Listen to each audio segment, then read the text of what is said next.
Krishna. We are at Matchless Gifts yet again, and it is always a beautiful place to read here. So just wanted to do a reading here on this auspicious and special occasion. Okay, ready? Yeah. Canto 4, chapter 24, text 16. Om Namo Bhagavate Vasudevaya.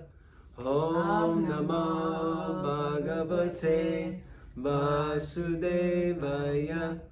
Om Namo Bhagavate Vasudevaya. Text 16. Vidura asks Maitreya, my dear Brahmana, why did the Prachetas meet Lord Shiva on the way?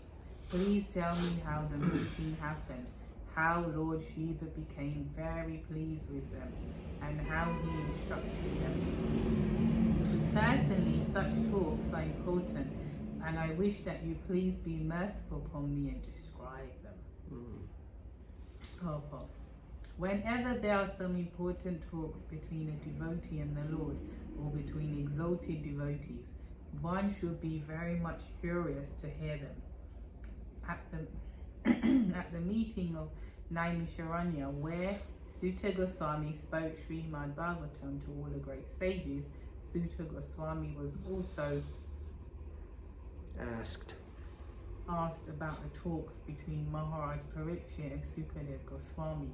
For the sages believe that the talks between Sukadev Goswami and Maharaj Parikshit must have been as important as the talks between Lord Krishna and Arjuna.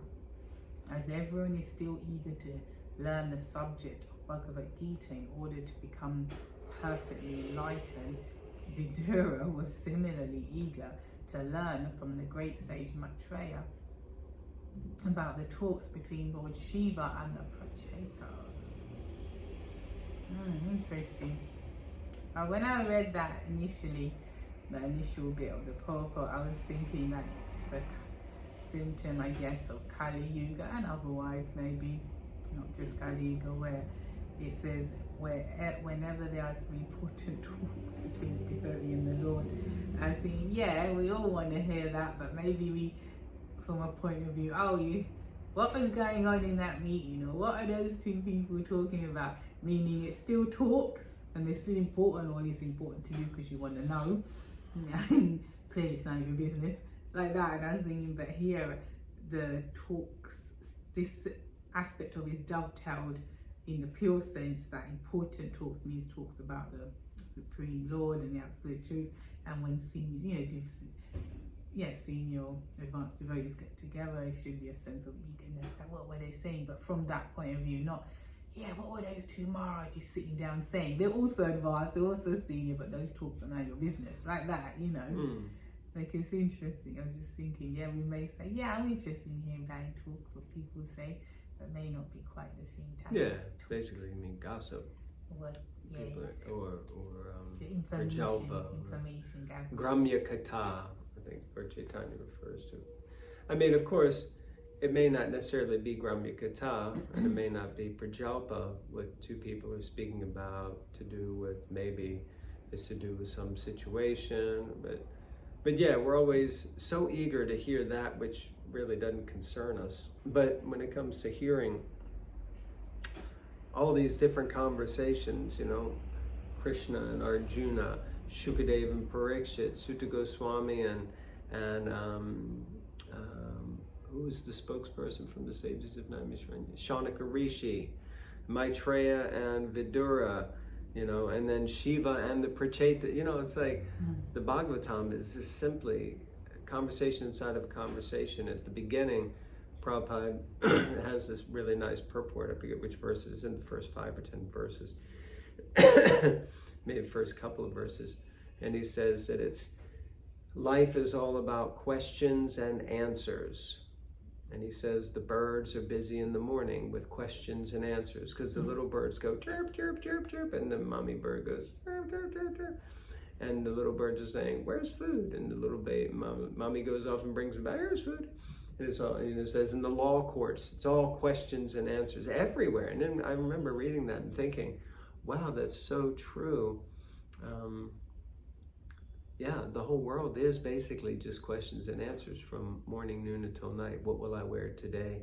How should I do what do I have to do? What time do I have to get up? You know, it's all questions, and then you get answers, and then yeah, so here it is, the conversations of the great souls, but their questions and answers are pertaining to the science of spiritual life and perfection in bhakti.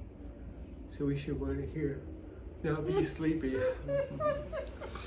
Text 17. The great sage Vidura continued, O best of the Brahmanas, it is very difficult for living entities encaged within this material world to have personal contact with Lord Shiva. Even great sages who have no material attachments do not contact him, despite their always being absorbed in meditation to attain his personal contact. So you can see Lord Shiva is a very popular guy, very sought after personality, but it's not easy to get his direct sangha. So Vidura is like, so how did the Prachetas do it? Purport. Since Lord Shiva does not incarnate himself unless there is some special reason, it is very difficult for an ordinary person to contact him. However, Lord Shiva does descend on a special occasion when he is ordered by the Supreme Personality of Godhead. In this regard, it is stated in the Padma Purana that Lord Shiva appeared as a Brahmana in the age of Kali to preach the Mayavad philosophy, which is nothing but a type of Buddhist philosophy. It is stated in Padma Purana. Mayavadam sachastram prachanam baudam uchate mayaiva vihitam devi kalau brahmana murtina.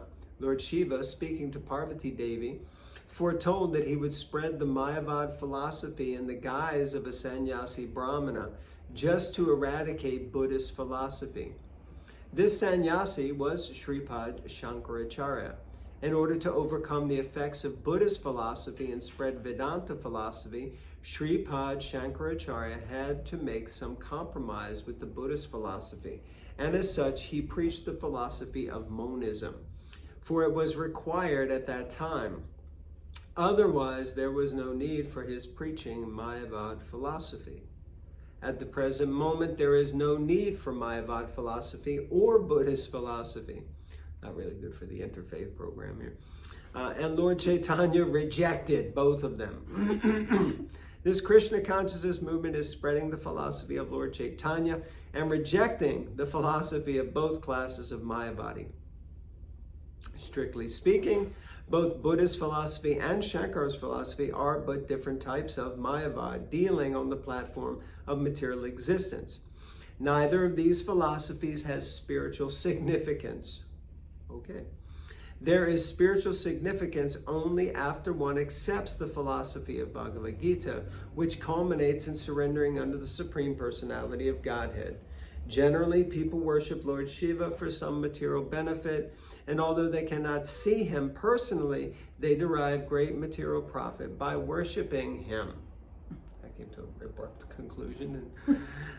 So let me just read that. Generally, people worship Lord Shiva for some material benefit, and although they cannot see him personally, they derive great material profit by worshiping him. So, yeah, very important. Srila Prabhupada doesn't mince his words, and it's interesting that people from those groups may take offense. Granted. Meanwhile, Srila Prabhupada has just explained that Lord Shiva, who is such an exalted personality, and of course, whom he knows is Vaishnavanam Yata Shambhu, the greatest of Vaishnavas, because he's always chanting the Lord's holy name. So, and how difficult it is to get his association, Prabhupada has just explained that he came in Kali Yuga for a specific purpose. And before that, he preempted it by saying that he only comes and incarnates when Krishna personally asks him. So it seemed to imply that Krishna must have encouraged him to come in the guise of a sannyasi brahmana and preach a quote-unquote deviant philosophy. But that philosophy was required at the time to undo Buddhist philosophy. So then again, the Buddhists could get upset. And Prabhupada says it's basically not even spiritual, it's useless. Now, we also understand who Lord Buddha is. That Lord Buddha is also Krishna. He's God, and he incarnated and started this certain philosophy. So the thing is that sometimes we can get really worked up and upset, and like I said, it's not interfaith, like we have to be all cuddly like that, but at the same time, the point is that Buddhism was started by God himself for a specific purpose. Then God himself asked Lord Shiva to come as Shankaracharya and start a different philosophy to take people away from Buddhism and bring them back to the Vedic texts. Then he goes to Lord Chaitanya and says, but basically we're followers of Lord Chaitanya. But we have respect for all of them, but we don't necessarily respect the philosophies that they espouse because they contradict in a certain way, basically, not in a certain way, in almost every way, the teachings of Lord Chaitanya. Although Lord Chaitanya does teach Achintya Bheda, Abheda Tattva, simultaneous oneness, which is the monistic philosophy of the Buddhists and the Mayavadis, simultaneous oneness and difference, which is duality or Dvaita, Advaita. Dvaita means two, Advaita means one. So like that. That's an interesting point though, what you said. That people may take offense, but then it's explained like, Krishna is Buddha and Shiva is Shankaracharya, and there's a, what do we say, a backstory, or there's a, sometimes we get all offended, this happening, that happening, and then we have to look further back, Yeah, it's interesting. And Shiva is also, in Brahma Samhita, Shiva is described as non-different from Krishna, like milk and yogurt, or milk and curd. That Lord Shiva is to Krishna almost identical, except he's ever so slightly, he's distinct, but he has his own tattva, but he's also considered one of the guna avatars of Krishna, meaning he's in charge of the mode of ignorance, of tamagun, but he's an avatar of Krishna. So, because actually everyone has come from Krishna ultimately, so in that sense, like that. Okay, interesting. So, short reading for today. Thank you all very much for tuning in.